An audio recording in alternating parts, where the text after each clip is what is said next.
So one of my special interests lately has been religious history, and part of that's because growing up, it was frowned upon to be delving into these different things, and one of the way that me and one of my other siblings have kind of come into our own individuality as we've gotten older, to kind of find ourselves has to be to look into these different things that we weren't really taught about in any more than a negative light growing up.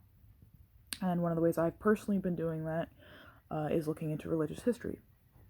And specifically, I've been fascinated by Abrahamic faiths like Christianity as of late because it started with a general fascination with, so I'm a wizard, I don't deny that, but I am fascinated by demonology as well as angelology, the study of demons and the study of angels, and also especially interested in the overlap with things like fallen angels or things like the Nephilim or all of these different, like, kind of what if categories, or like the jinn, where like some are kind of bad, but then some are like objectively kind of good, or like good, like they have free will like humans, so it's like they're not all bad, but then there's others that are bad.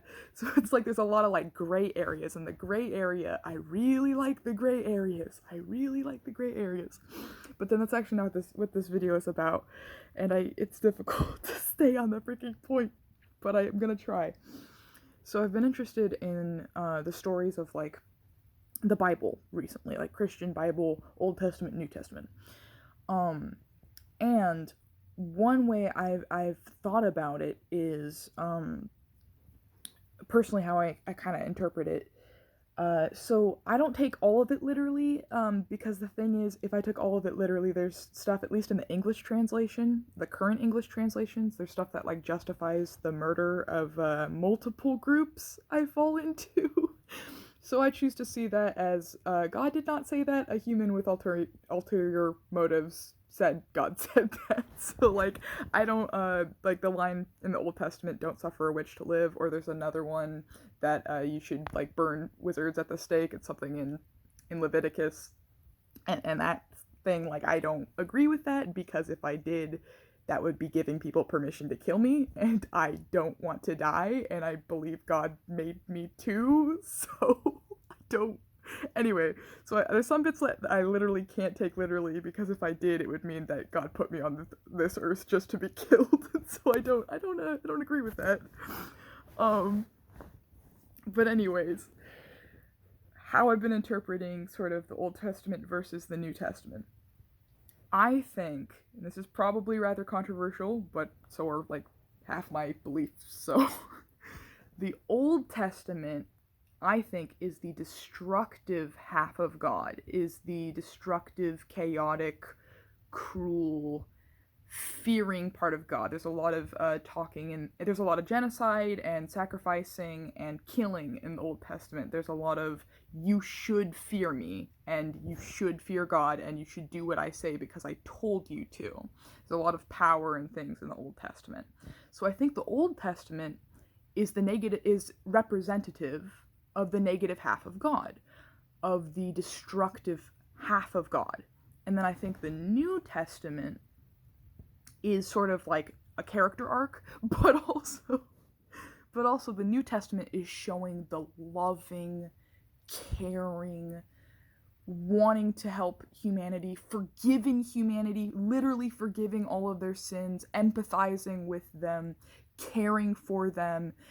God, when he's Jesus in the New Testament, when he's dying, he's literally like saying, "Don't they Father, forgive them, for they know not what they do." So even when he's literally dying, he's still saying to forgive them, and he is God, right? So he's saying he forgives them, like, despite everything, despite killing him, he forgives them. So it's entirely selfless. And so I think the New Testament is the loving, kind, and empathetic human half of God. And then the Old Testament is the destructive half. And what I mean by this is,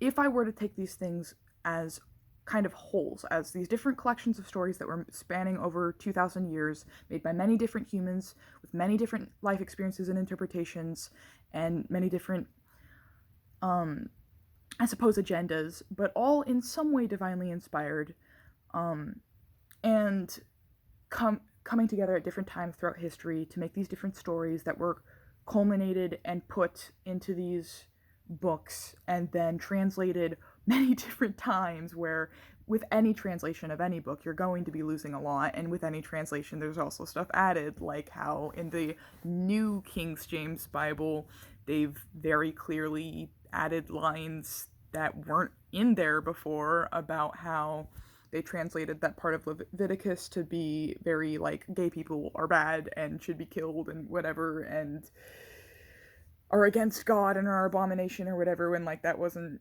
what it was about originally.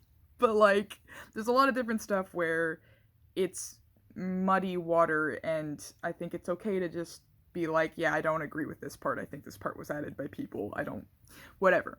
But also, generally, if I were to take these as two halves of the same whole of a faith, then I would say Old Testament was, at least in English, how I see it, is Old Testament was the destructive half of God, and the New Testament is the loving, caring, forgiving part of God. And one way that I see it this way is the word they use for God, the non-English word, Elohim, is a masculine plural. And why I say a lot of times God/gods, as someone who is myself polytheistic, is I think that because it's a plural, a masculine plural, it is a legitimate interpretation to interpret God, the overarching, as all other gods combined into one entity, one whole. And then the purest, most condensed form of that whole that could exist in a human was Jesus. But then I also have another very controversial belief that Jesus wasn't the first, I guess, attempt at God to make himself human, or to put as much of him as he could into a human.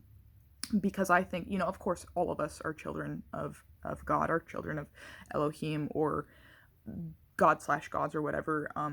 In my beliefs personally, I totally respect other opinions there, or people who are not theistic. I'm talking from my own personal beliefs, because I believe all religious texts, whether Christian or otherwise, all of it contains truths, all of it contains wisdom, and even though a lot of it contradicts each other, I think that can be explained through many different people have many different interpretations of their faith, and it's so individual that of course it's going to contradict, because it's all written by humans, and even though humans are divinely inspired a lot of the time, there's still going to be difficulty there. But whatever. Anyways, I don't want to get hung up on semantics. What I'm trying to say is, one way I could interpret it, if I were to take a more literal lens, is that Old Testament God is the harmful, destructive half, at least in the form of it I've seen. That form is in the Old Testament, where it's like a lot of genocide and murder and all this other stuff. I think that's the like destructive half, and then the New Testament is the constructive half, and they are apart, both gods, both Jesus, the Jesus God, and the loving God of the New Testament, the logical, reasonable God of the New Testament, the caring, empathetic God of the New Testament, and the other God of the Old Testament are two parts of the same overarching whole God. But they're just two different sides, sort of a deal. In the same way that humans have both within them good and evil. Humans have within them, I think, inherently we are imperfect. I think inherently there is no way for humans to be perfect, because we are, in my opinion, by design imperfect. I think that we are meant to be imperfect, and we are meant to experience sin and learn as much as we can while we are human, and forgive not out of pettiness, not out of a better than thou or holier than thou attitude, sinners, but I think we're supposed to forgive them because we learn to empathize with them and we learn to see ourselves in them, kind of like how Jesus was God, but he was also human, and he learned about all the suffering and sin of the humans, and he forgave them. Um, so I think it's sort of I probably had probably some rather controversial beliefs there, but like that's really how I see it. Is like the Old Testament is the destructive half of God, and the New Testament represents the constructive half of God, but they're a part of the same God. They're different parts, and uh, I think that Jesus was the most condensed form of God in a human, uh, in a human casing. But that it's also possible that there have been other attempts that just weren't as that didn't get as popular, I guess, as Christianity. I think maybe there was other times that God became human, that he split himself into human, but that Jesus was the experiment that like worked the best. I don't want to put it that way because that sounds like God is like using people. I don't mean it like that.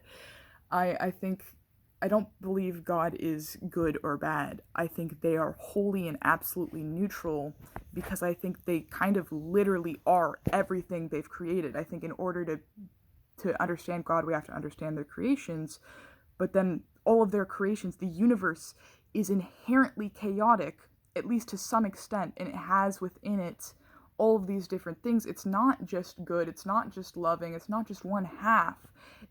Everything in the universe, everything in man, I think is also in our God, including the things we deem evil or we deem sinful or we deem whatever. I think that is also in God because everything comes from him, even like the angels and even the fallen angels at some point, I think, were a piece of God, but also still are. I think everything God makes is an extension of him to an extent, if that makes sense.